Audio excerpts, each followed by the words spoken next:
In this video, we will show you how to replace your front brakes, pads, and rotors on this Chevy Silverado.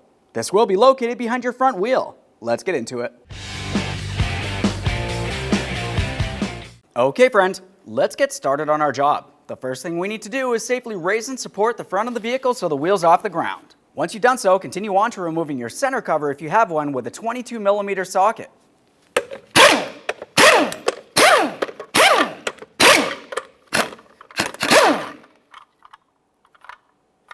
With that out of the way, we'll continue on to all 6 of our 22mm lug nuts and then remove the wheel.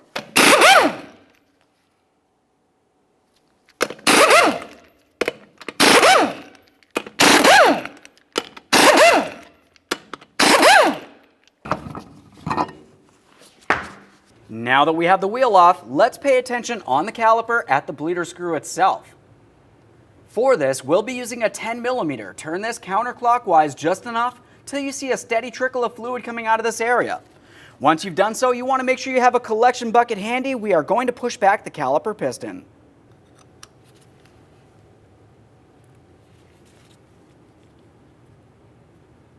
All right, we know that's working as it should.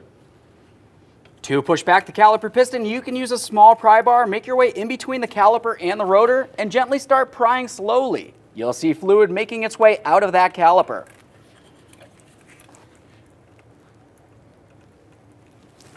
Once you feel as though you have that caliper piston pushed back as far as possible, continue on to closing off your bleeder screw.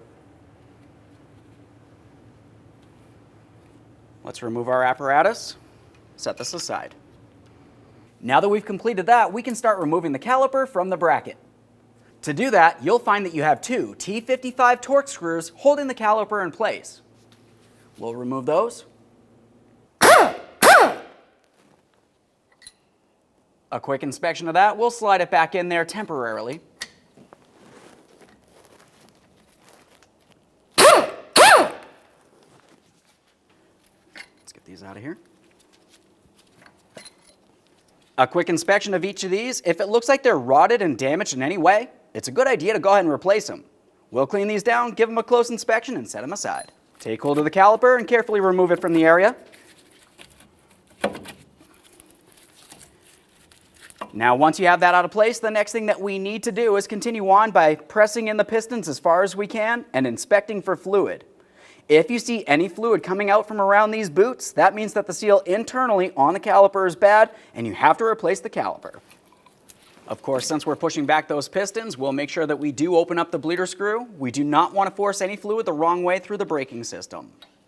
Looking at this type of caliper, you can tell that it has 2 pistons. When you go to push in the pistons, you need to press them both in at the same time. If you press in one, the other one will come out. Just use a small block of wood if necessary. Slide our tool in here and start compressing those pistons.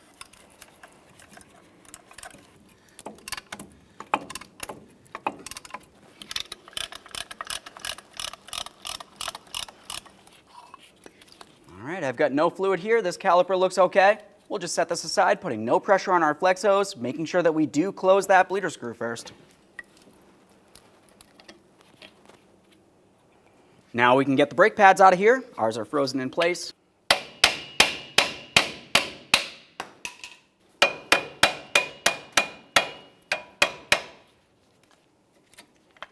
Now when you have your brake pads out of there, it's important to give them a close inspection. If they look like ours do here, it's a good idea to go ahead and replace the pads and rotors. I'm going to do that. Let's continue on.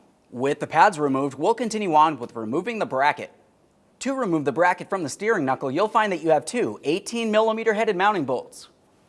We'll remove the pair.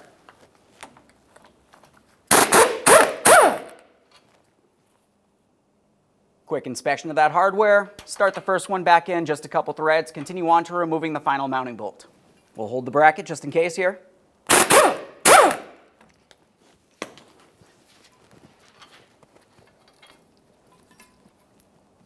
Inspection, set it aside. Remove your brake rotor from the area. On the bench, it's time to clean up the caliper bracket. To do that, let's continue on to removing each one of these tins. A small pry bar for this, pry it out of place. Quick inspection, set it aside for recycling. The same to the other side of the bracket here.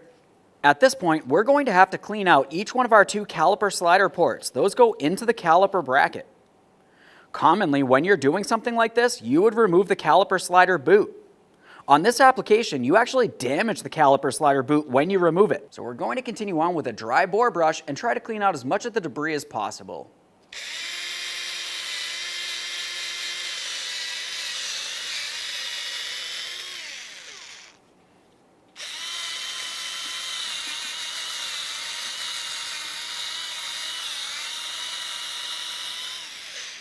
Once we have both of those ports cleaned up, we're going to continue on to cleaning the bracket where each one of those tins were located. For this, you can use a wire brush or some sandpaper. Go ahead and clean it up and make sure there's nothing on that mating surface. Now that we have both of those areas cleaned up, we'll continue on with some high temperature caliper lubricant. Apply a thin amount of lubricant to each one of these areas. You don't need very much, just enough to lubricate it and also keep moisture from the metal. This will help with vibration dampening and noise reduction overall. In your kit, you're going to find it came with some new tins. If you were to look closely at them, you'll find on each one of the tins you have a wide area and a shorter area. We'll make sure that we have tins that are opposite from each other. Now for the wider side, we're going to have that closest to where the slider pin boot would be. Just go ahead and take that and put it in position. Press it in until it's completely bottomed out. Double check to make sure it's completely secured, not loose in any way. Do the exact same thing to the other one. Let's use some anti-seize on the mating surface. Let's install the brake rotor.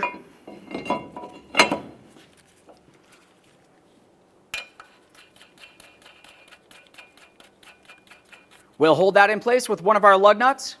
Let's get that bracket installed on the knuckle here.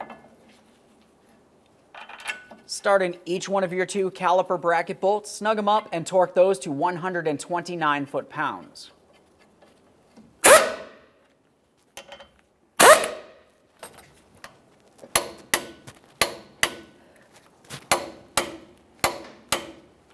Now it's time to install our brake pads. When you go to install these, it's the same process for one side or the other. Just slide it into position here. Just roll it in.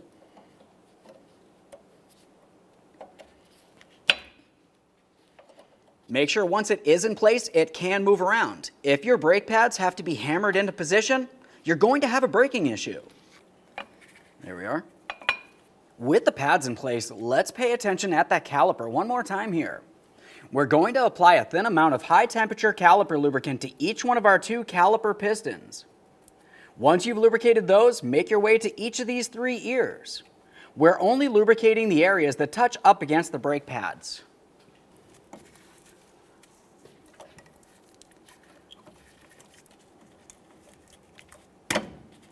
Slide your caliper in place. Align it with each one of your slider pin ports. If you find that either of your boots are peened over, go ahead and straighten them out. Once you've done that, we'll continue on with your 2 slider pins. Lubricate the shafted area and apply a thin amount of blue thread locker to the threaded area. Go ahead and start in each of these by hand. Snug them up and then torque them to 80 foot-pounds.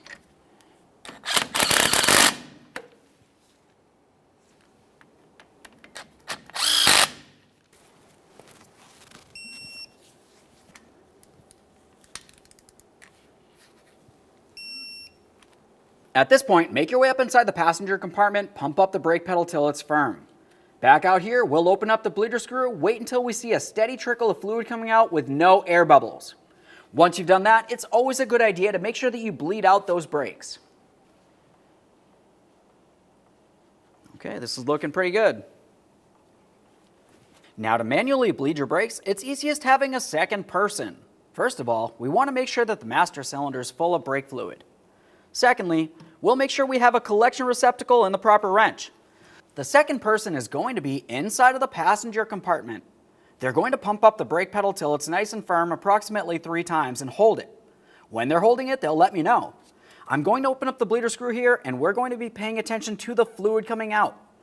We want to see only steady trickle of fluid coming out and no air bubbles. Continue this process until you only see fluid. Go ahead and pump up the brake pedal, please.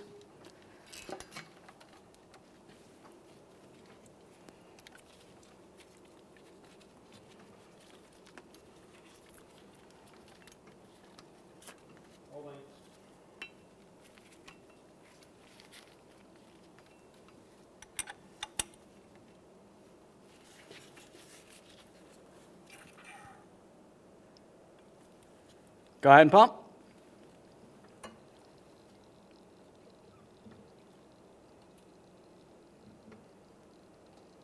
Holding.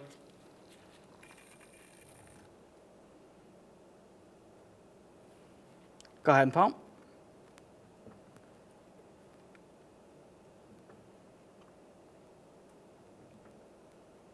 Holding.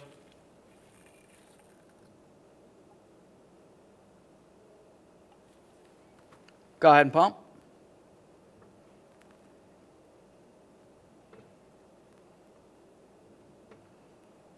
Holding.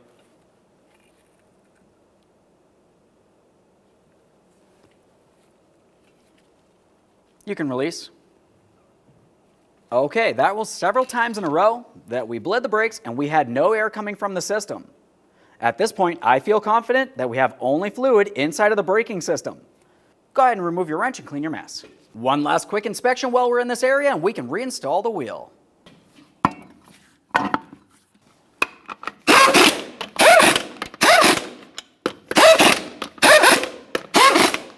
After you've bottomed out the lug nuts, get the wheel safely back down on the ground. Once the wheel's on the ground, we'll torque each of these lug nuts to 140 foot-pounds in a crisscross manner.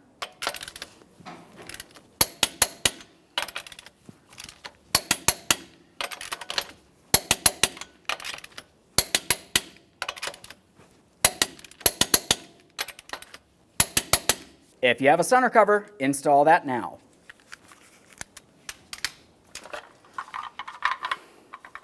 To install your center cover, pay attention along the back. You'll find that you have 6 of these little black covers that will align with each one of your lug nuts. When you install these, go ahead and do it by hand. Never use an impact wrench because you will cause damage.